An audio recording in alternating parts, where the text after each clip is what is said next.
Tu bagues nos deux dans les pâturages, tu t'en vas te promener, belle des champs. Fierté du département de la Drôme, qui est probablement l'un de ses plus gros producteurs, l'Ambroisie trouve dans les terres argileuses de la vallée du Rhône un terrain idéal à sa croissance. Grâce à l'amour que certains lui portent, on peut voir de nombreux champs absolument remplis de cette belle plante, même si quelques vilains tournesols essaient de l'empêcher de pousser.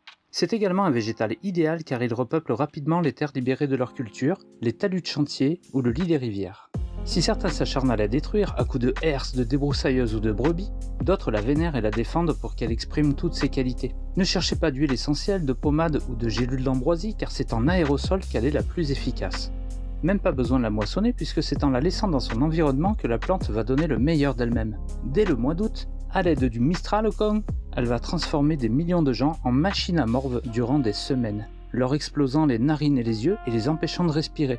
Couplée à l'asthme ou à des maladies à la mode, son efficacité est décuplée. Bref, je pense qu'on se fout un peu de la gueule du monde. Des années que les collectivités publiques nous parlent de lutte contre l'ambroisie, mais on laisse des hectares de cette puterie de plantes prospérer. Ce n'est pas à moi de dire ce qu'il convient de faire, mais quand on voit des champs de 10 hectares avec 1,50 m d'ambroisie dedans, je pense qu'il y a matière à sévir. Beaucoup d'agriculteurs luttent activement contre ce fléau, mais ils n'en tirent aucun avantage par rapport à ceux qui s'en foutent et permettent à cette plante de se ressemer d'une année sur l'autre, anéantissant tous leurs efforts. En attendant, liberté, égalité, de se moucher.